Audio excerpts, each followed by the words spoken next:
As Heathrow gets ready to build its third runway. This year is said to be the airport's busiest, with more than 76 million passengers. Next, please. Meaning, to stay on schedule, a plane has to take off or land every 45 seconds. We're busy all the time. It's relentless. We're going to have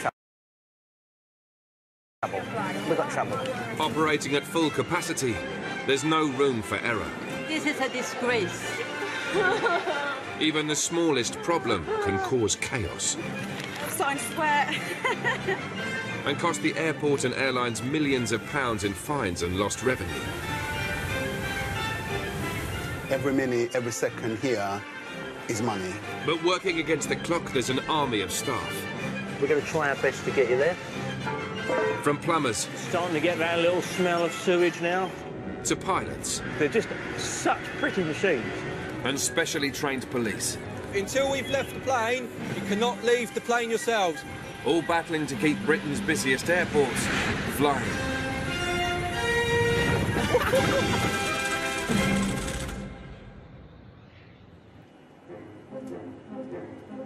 There we go. 1, 2, 3, 4, 5, 6.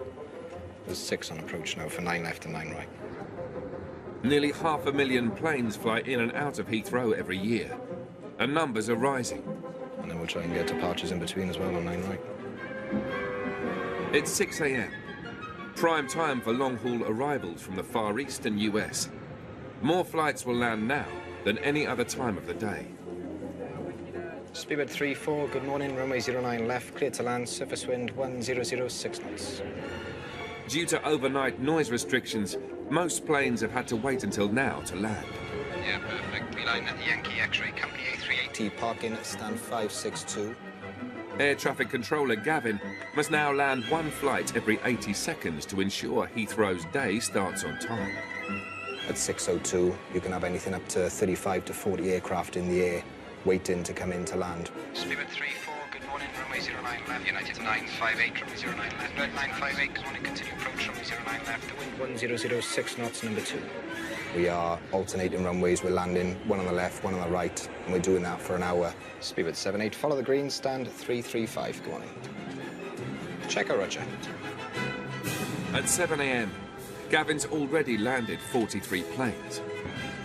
And that's just the beginning of what promises to be another very busy day. While the planes stack up in the sky, air traffic control also has to deal with all movements on the runway, including engineering vehicles. I don't know where pilot sits. Sit on the right or the left? How am I supposed to land? I think it's I'm the apprentice. You should be telling me. Well, I don't know. I'm not a pilot, am I? Today, airside engineer Mo is teaching apprentice Matt how to check the runway arrival lights that pilots use to guide planes in safely. Be on the left-hand side. The pilot sits on the left, actually. Oh, does he? Yeah, I was watching Snakes on the Plane. Snakes on the plane. That's how you learn that the pilot sits on the left. Snakes on the plane. I'm never really working on the runway or that close to it. I've always been kind of around in the surrounding areas doing jobs there. I'm looking forward to seeing what it's actually like to be that close to them. To get to the lights, engineers Matt and Mo must first cross the live runway. And there's no let-up in the oncoming traffic. 158, continue approach to 27 right, surface wind 320 degrees 8 knots. There you go, we've got the landing runway, bro. All good. Knowing that you're actually going to go across the live runway, that you could actually be in a plane's flight path, is kind of a big deal, really. With 6 flights on approach and planes landing at speeds of 180 miles per hour, the crossing must be expertly timed by air traffic control. Turning 5. 5 tower. 5 plus 1 is holding short at Alpha 7 to cross runway 27 right. Beta 5 plus 1 behind the landing 777. Cross 27 right to Alpha 7 and report vacated. Matt and Mo are being escorted by specially trained airside safety drivers. No, I'm quite excited to do this. So basically, he's given them permission. After the 777, we can go. Carrying on 30 on final. Go, go, go.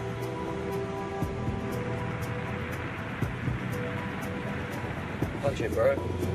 I'll punch it. There's less than 90 seconds until the next plane lands.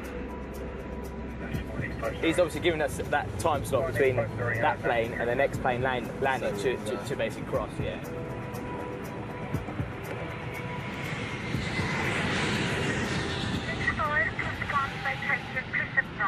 Perfect timing, eh? Perfect time. There are 4 arrival lights at the left of each runway. They must be set at their own unique angle to safely guide in landing planes. So you see that now, that's in the middle. Okay. So you know that's bang on 2.25, yeah? Precision is vital. One wrong angle and a plane could crash land, bringing Heathrow to a standstill. 2.45, yeah? Alright, so that's 2. That's 2, yeah?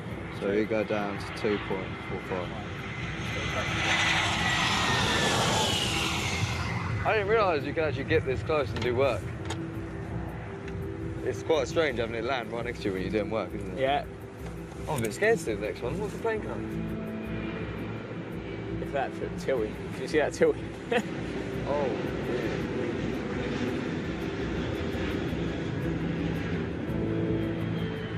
we're awfully close. That's all right. You're scared.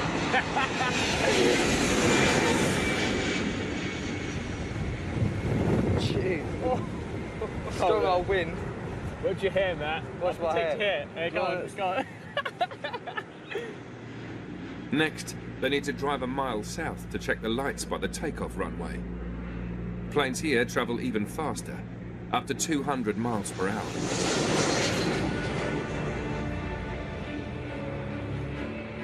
That's a large plane, Mo. It's a large plane. It's only a baby plane, come on.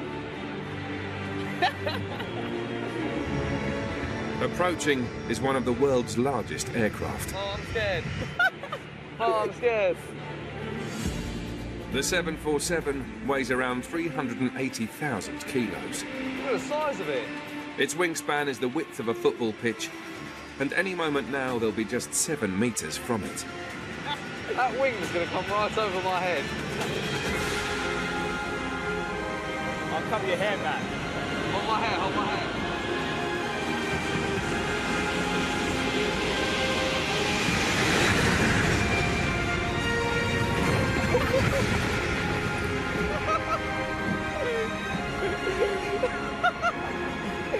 Dangers of the job. There's the dangers of the job. All right, is that all good? Right, let's get back.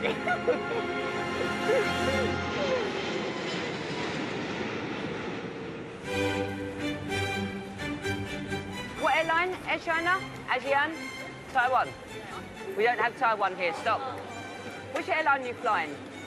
Which airline are you flying? Which airline are you flying? You're in the wrong terminal if it's Taiwan. Nearly 1.5 million people pass through Heathrow every week. Sir, there's an empty machine there you can use to check in, then just come back to Zone A. In Terminal 2, Passenger Experience Manager Sue is responsible for keeping the hordes of passengers moving smoothly, to avoid them missing their flights. Sir, can you shoot me right down, please? Sue might have 23 years' experience, So here, I'll use this one. Oh, you've got one there. but every day brings a new challenge. Today, she's been called to deal with a disruptive passenger. Quite often it's just that they've raised their voice. They're not really aggressive, but you do have to hurry just in case that they are. Some do become a little bit difficult. She called you because he's not listening whatever everybody is saying. I am telling them, I have to, when they invite, my son is studying here. I came from far, up to London, from London to Dublin. I have a ticket. I have ticket. Fortunately, this passenger isn't aggressive, but he is struggling. He's arrived from Doha and needs to connect to Dublin. But his connection is booked out of Gatwick, 38 miles away. This is London, Dublin. No. I know. Gatwick. LGW. I have no idea. Right, okay. Because I am So, newcomer. all right. It's a different airport, sir. But you already missed that flight now. From London. Doha, London, Dublin. sometimes you get passengers and you can explain it to them a million times and they just don't understand. No. London, Dublin? No. Yeah. No, listen. London Gatwick, London Heathrow, Doha to London Heathrow, London Gatwick. Unfortunately, what the lady said is correct. You'll have to purchase your tickets and then speak to your travel agents when you get back. I paid the payment. Sir. What is my fault, you tell me? The next flight from Heathrow to Dublin leaves in under an hour. Sue is desperate to get him sorted so the ticket desk can deal with other passengers. So you need to, okay, so I understand that, but you need to buy a ticket now from Heathrow to Dublin because you're going from Gatwick. How much I will pay? I don't know. But How much? this 156. 156. London and Dublin, 150 pounds is too much for me. Well, then there's no choice. I belong from a very poor country. India is not a rich country like you. The gate for this flight now closes in 40 minutes. You are a Sir, stop representative of the richest country in the world. Your parliament, Right, sir. I already paid. Now I am paying the double. No, you have no choice. You rather need to buy a ticket and catch the flight, or you need to sit down and consider what your next alternative is. I am paying the money. You're paying the money? Yeah. Right, okay, let's buy the ticket then. Let's buy the ticket. This is my penalty. Right, okay, listen, sir, you need to Oh, do it now. no, otherwise okay, you're you gonna don't miss the talk. I flight. understand you are good for nothing. Have you got another, have you got any, you got 10 more pounds? Yeah? No, It's 149 I have no pounds. pound. No pound. Right. You give me? Yeah, loan? I'll pay it out of my Yeah. purse. Because that is the only way you're going to I get on paid that flight. 30,000.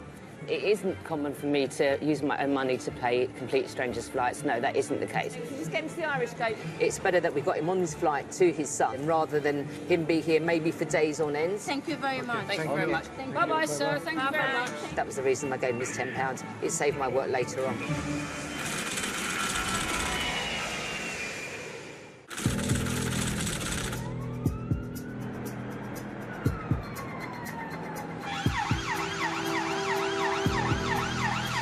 Keeping Heathrow safe is a 24/7 job. To police it, the airport has 300 dedicated officers and its own police station, where today training is taking place for coppers who are new at the airport. At the moment, how much control I've got over this? There. PC Gary Lancaster is leading the session. We have more control. This is very handy, getting people out of seats. Just stand up, please. Nice and slowly, take time. We're still in control. I've been a policeman now for almost 20 years, and then the opportunity to join the airport came up, and I just saw it as a really exciting opportunity. New boy Steve has just transferred from diplomatic protection. Yeah, I like planes. I love planes. I could probably sit and watch the planes all day at the risk of people taking the mickey out of it. Yeah, I just think it's great how big lumps of metal can take off in the sky. All new coppers at Heathrow need to learn how to make an arrest in the restricted confines of a plane. It sounds easy enough. Without using any strikes, just try and pull my arms away from my body into a position where you can get your outside wrist lock on. Okay? Off you go. Stop resisting. Relax your hands. Relax your hands, mate.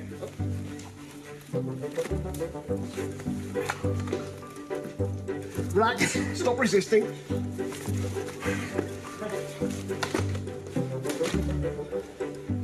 Okay, how much effort is that? I haven't finished yet. Okay, what is working against you is the chairs in the way. and your position. So we're going to look at some techniques to make it a lot easier for ourselves. The reason we're doing the training for these 3 days is because the airport's massively different. It's not like working in the centre of London. We're going to have to take you off the plane, my friend, OK? I'm not getting off the plane. You're not until I getting off speak the to plane? Someone from customer services. Why is that? Yeah, I've just been treated like rubbish. In fact, I'm not even going to speak to them. I'm going to sit here for hours. Jesse, at the moment you're under arrest for disrupting the For what? airplane. Right, you grab his other arm. Get your arm out so we can see it. Put your arm out. Looking forward to my first shift a lot. Yeah. Has he got a seatbelt on? No, taking it off already. I think the thing I'm most nervous about is mucking up. Don't want to muck up. Okay, and then we can move Jesse off the plane. I might come crashing down in a blaze of glory with absolutely nothing happening whatsoever, or it could be the busiest day ever. Okay. Yeah, okay.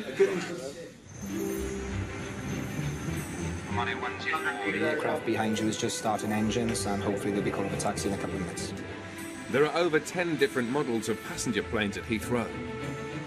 From the massive double-decker A380 with up to 600 seats, to the smaller A320 carrying just 150. Each one relies on the airport's network, from engineering to air traffic control, to keep them flying. What time do you need to be able by? If you don't think that's going to work, then unfortunately the Etihad has not yet taxied. Today, Senior First Officer Dave Sproat is on a special mission to collect the newest addition to British Airways fleet at Heathrow. Hello there, how you doing? I'm here to check in for Seattle. He's on his way to the Boeing factory in Seattle to collect a brand new 787 Dreamliner worth a cool £200 million. An innovative model that it's thought will change the face of air travel. It's almost like watching the birth of a child, really. And even many years later, sometimes I've got in aeroplanes that I've delivered, and it really does give you a bit of a thrill to say, yeah, I was the one who brought this back. But before Dave gets to fly his new plane, he's got 9 hours as a passenger. Sneakingly, I sort of probably wish I'm flying the plane rather than sat back here.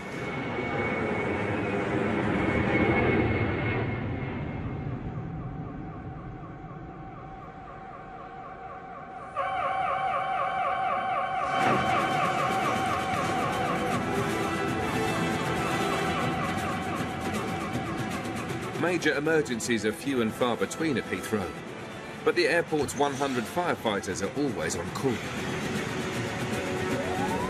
Fire mobile to fire ground, 747 go fire. Surrounded by fuel, batteries and electrics, aviation fires require quick response times, just 3 minutes.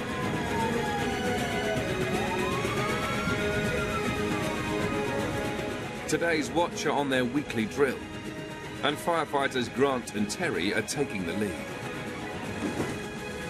Aviation fuel burns at, you mentioned, twice the calorific value of petrol, so we have to be prepared for very hot scenarios. Heathrow's specially adapted fire engines hold 11,000 litres of water, 6 times more than standard fire engines.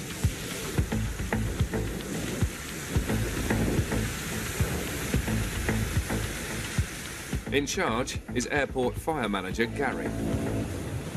Our rig is a 747 front with an old DC-10 back. We have to train on the size of aircraft that come into this airport. Some aircraft can carry up to 300,000 litres of fuel, and Heathrow must be ready to deal with the worst-case scenario.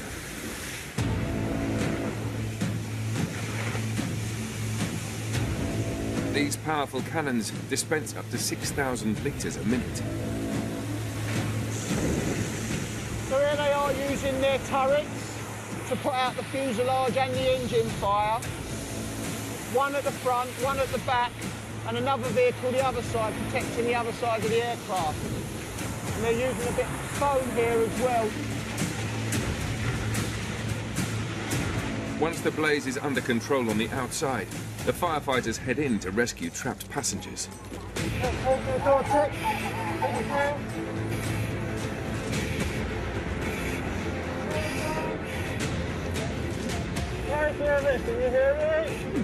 The team have only 90 seconds to complete an evacuation of up to 600 passengers.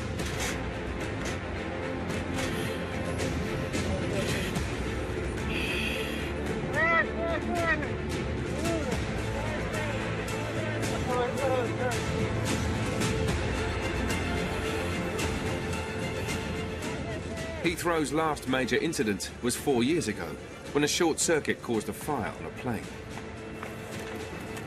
Jolly Green Giant's 15 plus years old, so he's looking a bit burnt. So in the next 5 years, we've got to renew the rig, and I've got to look to procure a new one. Not cheap. About 15 million quid.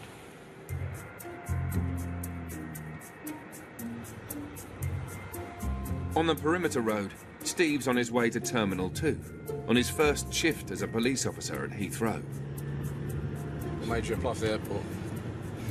I fancy the change. You're a plane geek? That's Without the real reason. Yeah, semi-plane geek. I'm paired up with a guy called Michael, who's very experienced, and he's going to show me the ropes. I have no idea what to expect today. It's just a case of finding out what comes my way, really, and taking it from there. We're going to an inbound flight. There's a lady on board who's been circulated on the national computer as wanted for an assault.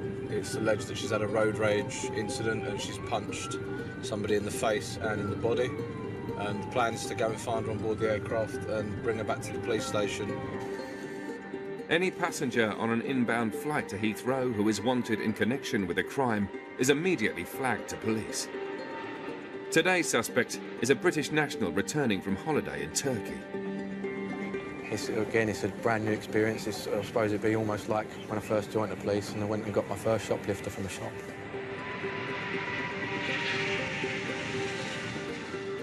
This says it's landed. Yeah. It's only doing 10 knots. We're just waiting for the aircraft at the moment. Should be here in a couple of minutes. Once it arrives on the gate, we'll speak to the crew, go on board and hopefully find the person that we're looking for.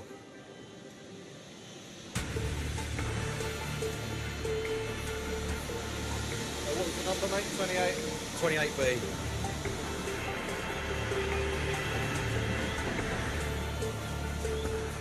There's only one way off the plane.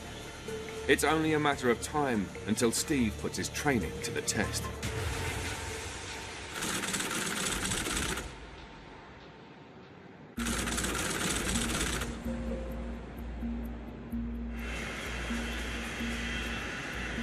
See, my experience of being on a plane, as soon as it stops, everyone's out of their seat. Everyone's staying. That's about right. Fingers crossed they made an announcement beforehand for everyone to stay seated. Last year at Heathrow, police made 2,000 arrests across the airport. PC's Steve Athors and Mike Perfitti are about to make another. They've received intel that a British national on board this flight is currently wanted for assault.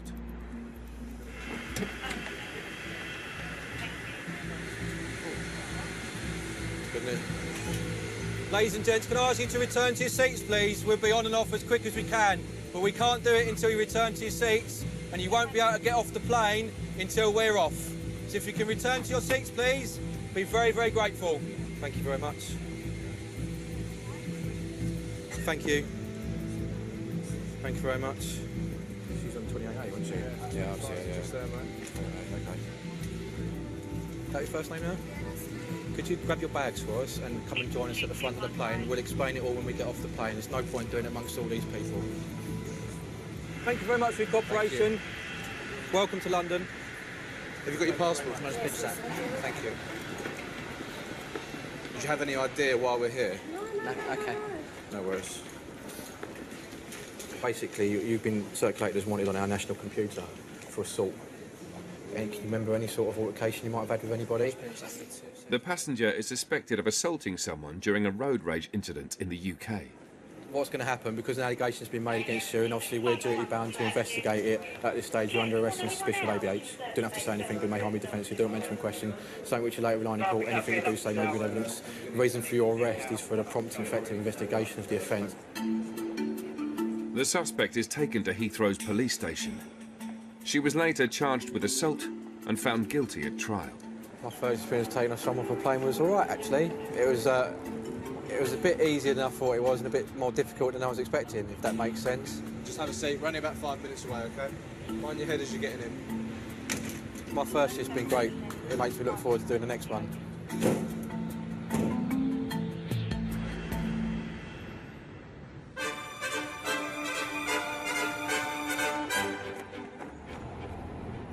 Couldn't ask for a nicer day to go and pick up a new aeroplane. 4,500 miles away, Dave's arrived at the Boeing factory in Seattle.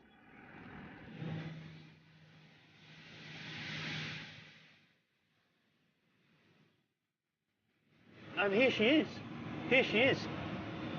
They're just such pretty machines. It's such a nice aeroplane.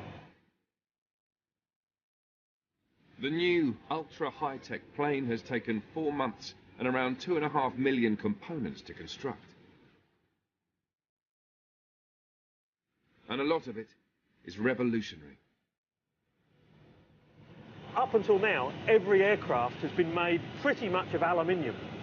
This aeroplane is made of carbon fibre, effectively the same thing they make a Formula 1 racing car out of. Carbon fibre is really light. This aeroplane is tens of tons lighter than it would be if it was made of metal. 56 tonnes lighter than a 747 means that it's 25% more fuel efficient and therefore better for the environment and cheaper to fly.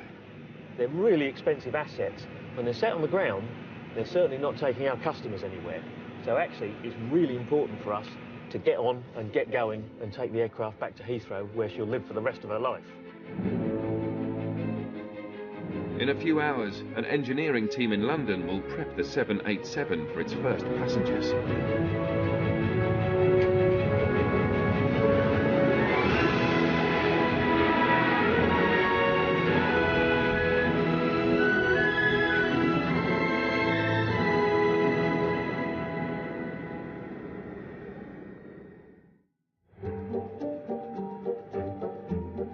Back at Heathrow, the City of London's Animal Reception Centre stands as the first line of defence against diseases imported from abroad, offering protection from bird flu to fowl pest to rabies. The thing about working here is you're always prepared for the unexpected. In 2016, the airport's animal health officers processed 16,000 dogs and cats and 200,000 reptiles. Unless thoroughly checked, they could carry the risk of disease. Whatever's arrived, we've just got to kind of deal with it there and then. Today, Animal Health Officer Vicky must check 2 dogs for rabies inoculations. Their owner, Kaylin, has just moved to Britain from the States.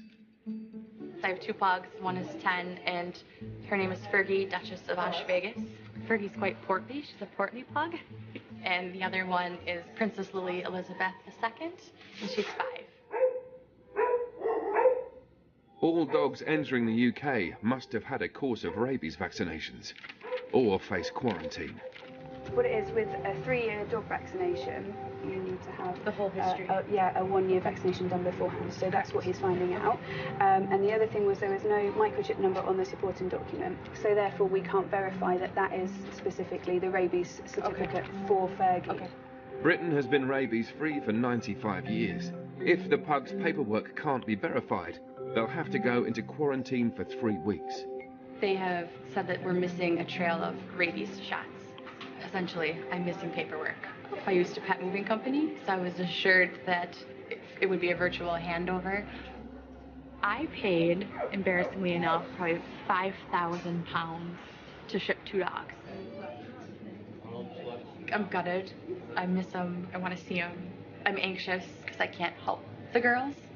And they've been caged now, probably traveling between 12 and 16 hours. With no sign of the vaccination paperwork, there are growing concerns for the health of diabetic pug Fergie. So we've just come to sort of check up on Fergie. As we know now, she's sort of diabetic, so just want to make sure that she's okay. Hello. Okay. I'm anxious. Fergie hasn't had her medicine now for probably close to 10, 12 hours. No. Oh, you okay? You okay? She takes medicine twice a day, so she's needing some medicine. With the dogs in limbo, Fergie needs a vet's attention fast. The older one, Fergie's diabetic. I just wondered if anyone would just double check on Fergie, if that's okay.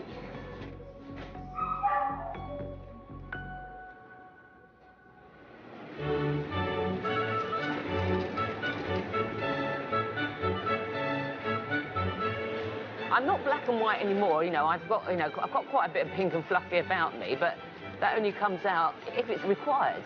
If it's not, I just tell them, move.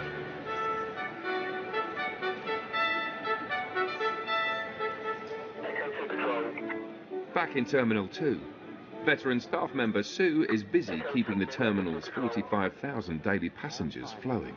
Go ahead. Please requested to check in Zambia Bravo, the ticket desk. Just affirmative on route. Hello. How are you? Doing very badly. I've heard. Okay. This passenger missed her flight to Zurich yesterday because she was unwell and wants to rebook. but the airline is refusing to accept her rather excessive hand luggage. It's Sue's job to find a solution. All these bags, it's a huge amount of weight. It was just 1 or 2 kilograms extra or something. No, this is... okay that I can put... No, this is huge amounts of weight. These... I had an extra pair of jeans or something. These are a huge amount of weight, so you're allowed 5 kilos hand luggage, or possibly 10. Can I explain better? I'm allowed 1 piece of hand luggage. Yes. Plus the ladies' bag or whatever. And Right. this is what I use every day is my ladies' bag. And I've been walking with it for more than 1 or 2 years with Okay. exactly this same weight. I'm used to it. I'm allowed, to my understanding, 2 books. And instead of 2 books, I decided to take a lot of documents of mine Okay. to read through on the flight. Right. This may be the case that you use this as a hand luggage. This may be the case. But just come with me for a second. Just come with me. With space on board at a premium, this airline allows 1 bag of up to 8 kilos, plus a lady's handbag, which can't be bigger than 40 centimetres by 30 by 10. It's 13 kilos. It's the first time I've been called to a handbag that weighs over 10 kilos, and of course those other huge bags as well. I understand Right. the point of view that it is heavy, Right. and I acknowledge it. Madam, you know. stop. But I also have my point of view, which I would like you to understand. Women's handbag, it is not stated. It is. It is. It wasn't. Right, okay, I'm not going to argue, but I'm telling you that it is. Say So you're telling me that you do not want to accept this as my handbag. Stop, no. But actually, Madam, that is the Madam, handbag let me that finish. I walk with every single day. Madam, let me here, finish. And that is my Madam, favorite please handbag let me all the finish. time. Right. With Sue unable to resolve the situation, it looks like the passenger won't be flying today. They're creating all this problem now, and they started to create a problem about this bag.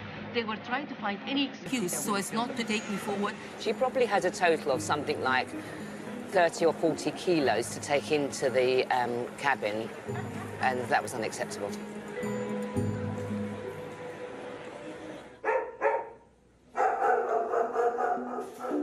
Back at the animal reception centre, it's not looking good for Kaylin's pugs. So I'm just a bit concerned, obviously, she needs her insulin. Is she not looking well? No, it's just that she'll need to be refed again sort of for the evening, so we'll need to give her the insulin. Animal Health Officer Vicky can't release the dogs without confirmation of their rabies jabs. If she doesn't get that, there's no option. They'll have to go into quarantine. In my head, this played out that we would have been home by now. The paperwork would have been seamless. If we would have shared some kisses, we would have gotten in the car, gone home. I would have given her shot probably about 45 minutes ago. I'm in distress.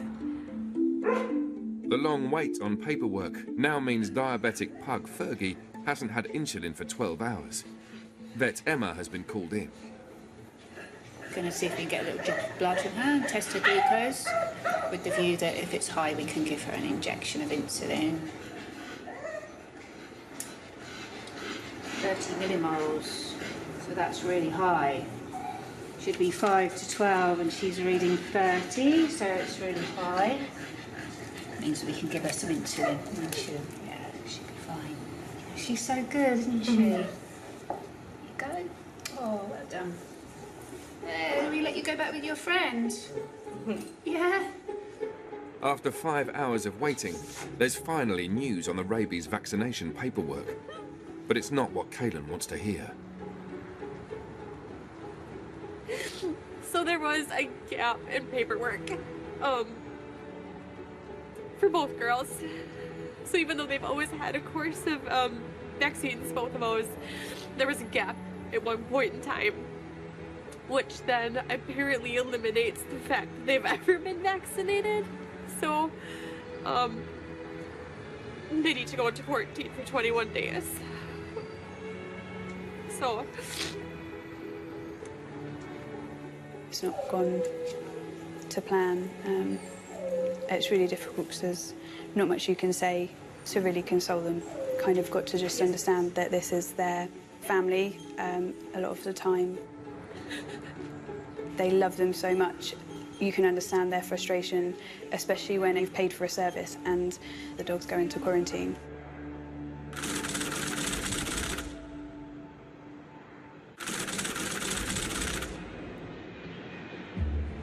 Speedbird 34, good morning, runway 09 left, clear to land, surface wind 1006 knots. Today, Senior First Officer Dave is flying a very special new arrival to Heathrow. Clear to land, 27 left, Speedbird 9158. After a 9-hour flight, The brand new 787 is touching down for the very first time.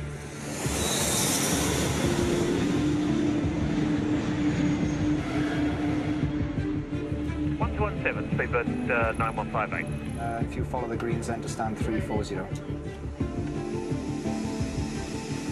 We're now going to have a look at the engine on this aircraft. For Heathrow-based engineers Derek and Sungi, the pressure's on to get the 787 ready for its maiden voyage. It's quite unique to the 787. It's a very quiet engine, and as you can see from the sculpted cone at the back there, that's all to reduce the noise footprint of the engine. The plane is 60% quieter than the 747. Every plane needs an engine run to check its oil levels before takeoff. After every flight, it normally needs 1 or 2 litres extra. Check in to make sure that the blades are rotating freely, that there's nothing in the way, there's no foreign objects. Looks good to me. The clock is ticking. Every minute it's on the ground, it's not carrying passengers and earning its keep. Speedbird control, we're about to carry out an idle engine run. So Sylvie's now going to start these engines. And now we just look at the temperatures and pressures. So we're looking for oil pressure or temperature. We've got good pressure. It's all looking good. There are now only 2 hours until departure. They have that new aircraft smell, just like a new car, and everything's brand new and shiny, and it looks immaculate. Over 200 passengers will be on board. OK, my checks are all finished, the plane's ready to go, passengers are boarding, and should be going on site. With the last checks done, the new plane can fly its first passengers the 6,000 miles to Tokyo.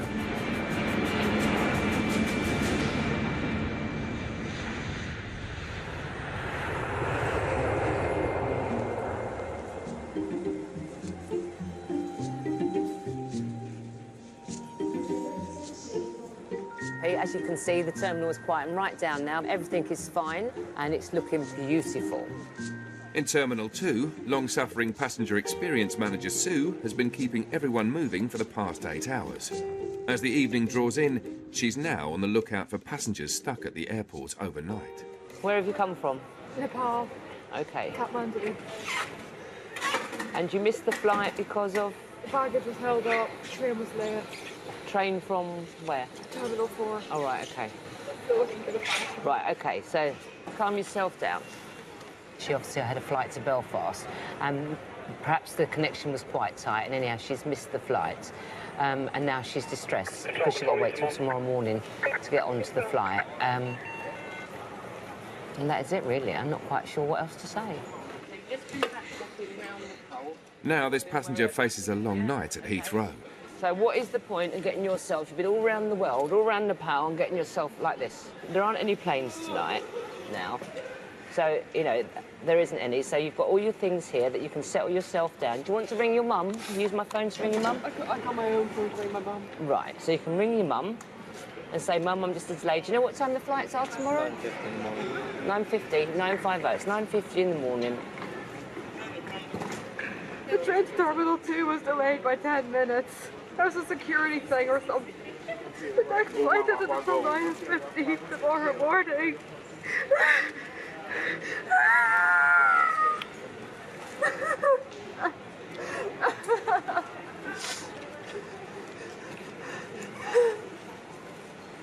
I have no money either.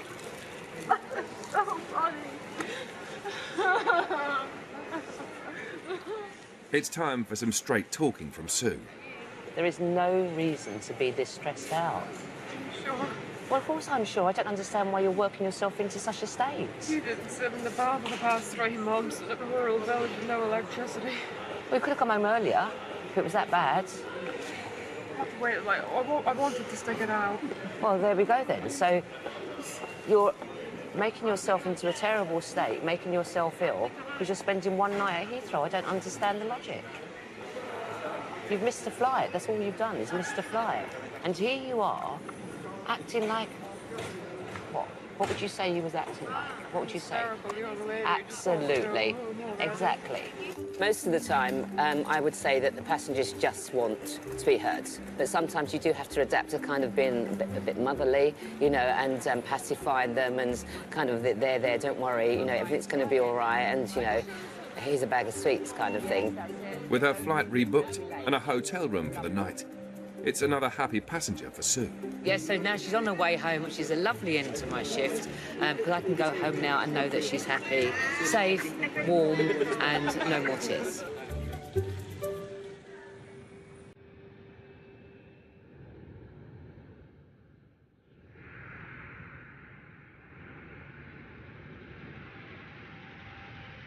Oh, here we go. Thank you. I want 02.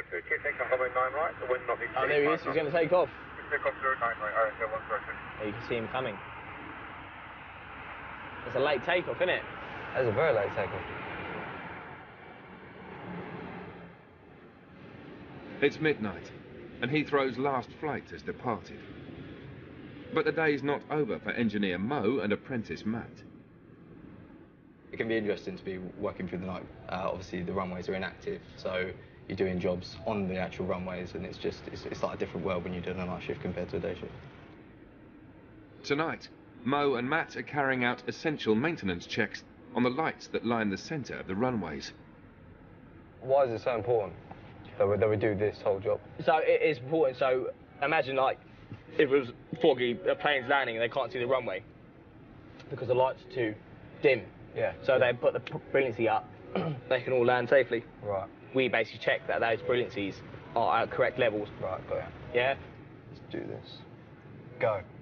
Oh, wait, I've got the handbrake on. I'll take that off. It's all safety first, put the handbrake down. Right, we're going to go start of the centre line. The LED lights are almost twice as bright as a normal household bulb. A sensor trailer at the back of the vehicle checks their brilliance. Yeah, literally, I can't see anything. Just trying to follow the straight line. Yeah, cool. For the data to be accurate, Mo must drive directly over the lights. Every time it beeps, it's hitting a light. Right, got Yeah? it. Matt's tablet shows if Mo is in the correct position or if he's veering off to the side. Go to the right, you just tell me, yeah? Right, okay. Yeah? Yeah, red, Go left, yeah? See? It's a bit surreal, to be honest. Just 3 hours ago, there was planes taking off, landing literally every 30 seconds to a minute, and then all of a sudden, it's just dead silent like that. It is strange. The lights are what are in your face, that's what you can see. But in the surrounding areas, it's pitch black.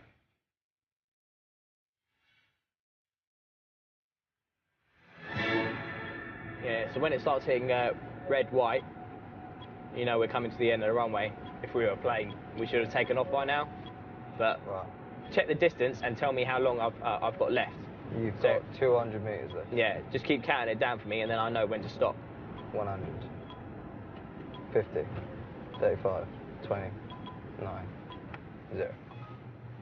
Okay, driving quality moderate and lamps okay, yeah? So your driving quality is only moderate? But yeah. Well, I was proving to you that, like, if you go left or right. Yeah, I'm going to start calling you moderate Mo. Tonight is Matt's last shift with airside engineering before he moves on to his next secondment in Terminal 2. I'm sad to go, but as an apprentice, you have to experience everything at the airport. Are you going to miss me, Matt? Of course I'm going to miss you. You're moderate Mo. We've come to the end. All right, thanks. Stop. Should we see how you're driving was? How was my driving? Bet you get moderate again. No, I better get better. Go on. Good. That's it. That's the best you can get. You've upgraded to good Mo. Good Mo. Mo good.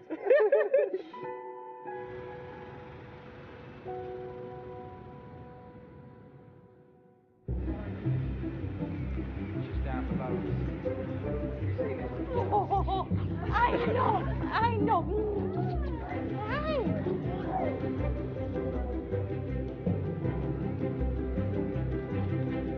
Next time, a hunt for explosives. the threat to UK mainland is deemed as severe. There's a suspicious whiff underground. If you had smelly vision, you'd be able to appreciate the rather lovely aroma of excrement. And there's trouble at check-in. It's busy, it's a full flight. I mean, you can see the queue, they're all business class. Yeah, but that's not our problem. No, is it? That's absolutely. your Yeah, problem. sure.